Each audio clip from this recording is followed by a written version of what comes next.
भारी बरसात और उफनती नदियां, इन तस्वीरों को देखिए। यह है बिठमड़ा गांव की असलियत, जहां पानी ने ऐसी तबाही मचाई है कि लोगों का जीना ही मुश्किल हो गया है।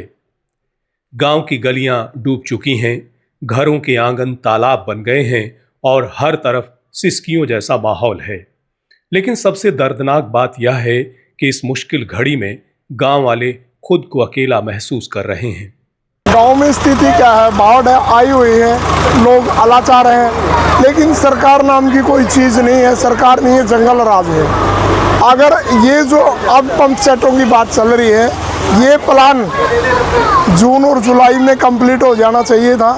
बारिश ज़िंदगी में पहली बार नहीं आई है, हर साल इसी महीने में बारिश आती है और ये जो हालात होते हैं सरकार की नाकामियों की वजह से हुए हैं। कहाँ गए इनके एडमिनिस्ट्रेटर? पानी की निकासी जब रोड के साथ साथ ये नाले बने हैं, इनकी निकासी का लेवलिंग क्यों नहीं ऐसा किया गया? बाढ़ की स्थिति हो, वहाँ से लेवलिंग करके जहाँ तक ये निकासी है वहाँ तक क्यों नहीं इन्होंने सेटअप बनाया कि गांव का पानी बाहर चला जाए? ये सिर्फ सरकार ठेकेदारों को पैसा कमाने के लिए काम कर रही है। अंधा कानून, बंदर के हाथ में बंदूक है। हमारे प्रधानमंत्री का बच्चे नहीं है। इन लोगों को यही नहीं पता, परिवार बिना मैनेजमेंट के हम परिवार नहीं चला सकते। ये लोग प्रदेश को कैसे चला देंगे? हमारे प्रदेश और देश गांव की बदहाली हमारे एडमिनिस्ट्रेटर हैं। ग्रामीणों का गुस्सा अब सरकार और जनप्रतिनिधियों पर है। लोग साफ कह रहे हैं, जब चुनाव आता है तो वोट मांगने वाले नेता हमारे दरवाजे पर कतार में खड़े मिलते हैं, लेकिन आज जब हम मुसीबत में जूझ रहे हैं तो कोई हमारी सुध लेने वाला नहीं है। नूप टनक मंत्री था, 2 बार रह लिया अरे ई जो इलेक्शन में 2000 वोट ले गया। अरे आना तो चाहिए था, उसती आ गया 2,500 से 2 बार जितने आया गांव ने बिठमड़ा ने। अरे आके न्यू लग नहीं पूछा अब गांव डूबा ऐसा कतोड़ों को लिखने जूस है कि ना लिखने जूस। नहर का पानी जो कभी टेल तक नहीं पहुंचता था, आज गांव में तबाही का कारण बन गया है। और जो रफ्जा मुँह तो टोपा नहीं आंदा तेल पर, और इन सारे रफ्जा का मुँह कर देगा बिठमड़ा टबोन खातर खेती करने खातर खूड लिखने खातर बोला नहीं आंदा जी। आखदे नहीं नू सरकार ने करा भाई पानी को तेल पर दो, अब वहाँ भी खेती करेंगे हैं, बाल बच्चे और ये डूबन लगे जो सारा बिठमड़ा में कर दिया।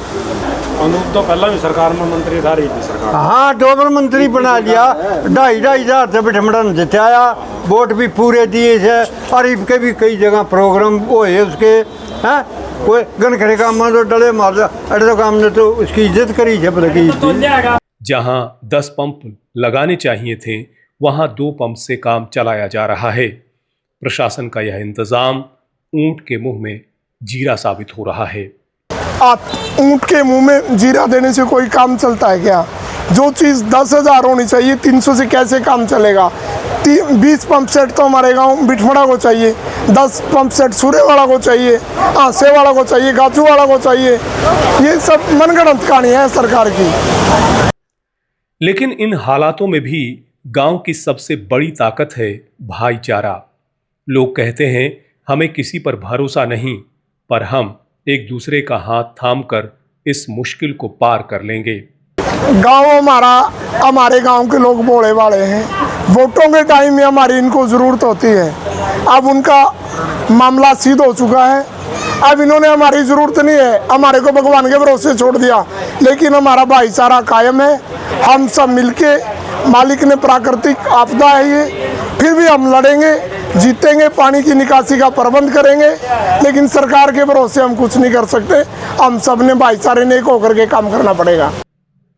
बरसात कोई पहली बार नहीं आई। अगर निकासी की व्यवस्था वक्त रहते होती तो शायद हालात इतने भयावह ना होते। बिठमड़ा गांव की ये तस्वीरें सिर्फ एक गांव की नहीं, बल्कि उस दर्द की कहानी है जो बरसात के पानी से कहीं गहरी है। नेताओं के वादों, प्रशासन की नाकामी और आम आदमी की बेबसी की कहानी।